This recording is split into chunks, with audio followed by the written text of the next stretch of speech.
Everyone, welcome back to my channel, যেখানে আমরা spoken English মানে দৈনন্দিন ব্যবহার করার ইংলিশে ফোকাস করি। তাহলে চলুন আজকের বাক্যগুলো ধ্যান দেওয়া যাক। আমি খুব খুশি, আই অ্যাম ভেরি হ্যাপি।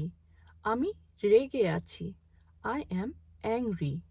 আমার স্বাস্থ্য নিয়ে আমি খুব চিন্তিত, I am worried about my health.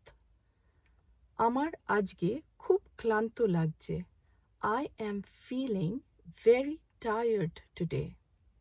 চিন্তা করো না, সব ঠিক হয়ে যাবে। Don't worry, everything will be fine. আজকের জন্য এইটুকুনি থাকলো। ভালো থাকবেন, সুস্থ থাকবেন, আর হ্যাঁ, প্র্যাকটিস করতে একদমই ভুলবেন না। আর সবসময়ের মতো যেটা বলি আমি, প্র্যাকটিস করার সময় উচ্চারণ মানে প্রোনাউন্সিয়েশনে বেশি করে ফোকাস করবেন। আর আমার ভিডিওটি ভালো লাগলে প্লিজ লাইক করে দেবেন, শেয়ার করবেন, সাবস্ক্রাইব করবেন, আর অবশ্যই আমাকে কমেন্ট করে জানাবেন যে আপনাদের ভিডিওটি কেমন লাগলো। তাহলে দেখা হচ্ছে আবার আপনাদের সাথে নেক্সট ভিডিওতে। Thank you for watching.